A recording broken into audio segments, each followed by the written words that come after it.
আমাদের পৃথিবীতে এখন যে দেশটি সর্বশ্রেষ্ঠ বা শক্তিধর দেশ আমরা জানি সবাই, আমেরিকা। এই আমেরিকা গোটা পৃথিবীতে কি প্রতিষ্ঠা করতে যাচ্ছে? গণতন্ত্র প্রতিষ্ঠা করতে যাচ্ছে। এই গণতন্ত্রের আরেক নাম হচ্ছে প্রজাতন্ত্র। এই প্রজাতান্ত্রিক রাষ্ট্র বা গণতন্ত্র রাষ্ট্র কবে থেকে শুরু হলো? কোন বিপ্লবের পর থেকে এই গণতন্ত্র ব্যবস্থা চালু হলো? তোমরা কি জানো?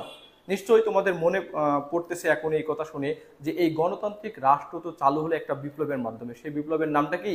সেই বিপ্লবের নাম ফরাসি বিপ্লব। সেই বিপ্লবের নাম কি? ফরাসি বিপ্লব। দেখো, এই ফরাসি বিপ্লব হওয়ার আগে টোটাল পৃথিবীতে এই গণতান্ত্রিক রাষ্ট্র বা প্রজাতান্ত্রিক রাষ্ট্র ব্যবস্থা কিন্তু চালু ছিল না। ফরাসি বিপ্লবের পর থেকেই গোটা পৃথিবীতে এই গণতান্ত্রিক রাষ্ট্র বা প্রজাতান্ত্রিক রাষ্ট্র চালু হয়েছে।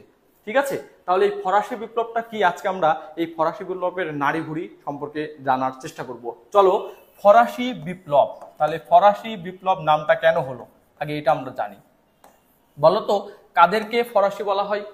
কাদেরকে ফরাসি বলা হয়? যারা ফ্রান্সে বসবাস করে, তাই না?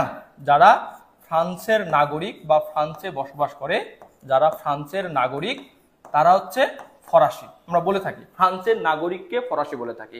তার মানে এই ফ্রান্সের নাগরিকরা ফ্রান্সে যে বিপ্লবটা ঘটিয়েছিল তাই এর নামকরণ করা হয়েছে ফরাসি বিপ্লব। ফ্রান্স বিপ্লব বললো না কেন? ফ্রান্সে তো হয়েছে।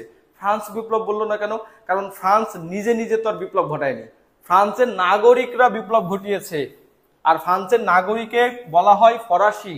যেহেতু নাগরিকরা বিপ্লব ঘটিয়েছে তাই এই বিপ্লবের নাম ফরাসি বিপ্লব। ঠিক আছে, এবার এই ফরাসি বিপ্লব হয়েছিল কত সালে? ফরাসি বিপ্লব হয়েছিল 1789 সালে। কত তারিখ? 14 জুলাই। আচ্ছা, আমরা জানি আমাদের বাংলাদেশেও একটা বিপ্লব হয়েছে জুলাই মাসে, তাই না? 36 জুলাই বলে আমরা। তো এই ফরাসি বিপ্লবও হয়েছিল 1789 সালের 14 জুলাই। ফ্রান্সে হয়েছিল, ফ্রান্সের নাগরিকদের দ্বারা হয়েছিল এই বিপ্লব, তাই এর নাম হচ্ছে ফরাসি বিপ্লব। চলো আজকে আমরা এই ফরাসি বিপ্লব কিভাবে হয়েছিল, কেন হয়েছিল, টোটাল একটু ইতিহাস জানার চেষ্টা করি। মনে রাখো তোমরা, বা মনে করো যে এইটা হচ্ছে ফ্রান্সের মানচিত্র। এটা কি? ফ্রান্সের মানচিত্র মনে করতে বলেছি।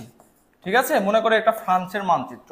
যখন ফরাসি বিপ্লব হয় যে সালে, তার আগে ওখানে রাজতান্ত্রিক শাসন করত, রাজারা শাসন করত। ঠিক এইরকম ফ্রান্সের একজন রাজা ছিল, রাজবংশের একজন রাজা ছিল, নাম হচ্ছে বুরবো রাজবংশ। নাম শুনেছো? বুরবো রাজবংশ। অনেক রাজবংশের নাম থাকে না, চৌধুরী বংশ, এই বংশ, সেই বংশ। তো রাজবংশের মধ্যেও অনেকটা জাত থাকে, সেই একটা জাতের নাম হচ্ছে বুরবো জাত বা বুরবো জাতের একটা রাজবংশ। এই বুরবো রাজবংশের একজন রাজা, তার নাম হচ্ছে ষোড়শ লুই। তার নাম কি? ষোড়শ লুই। তার নাম হচ্ছে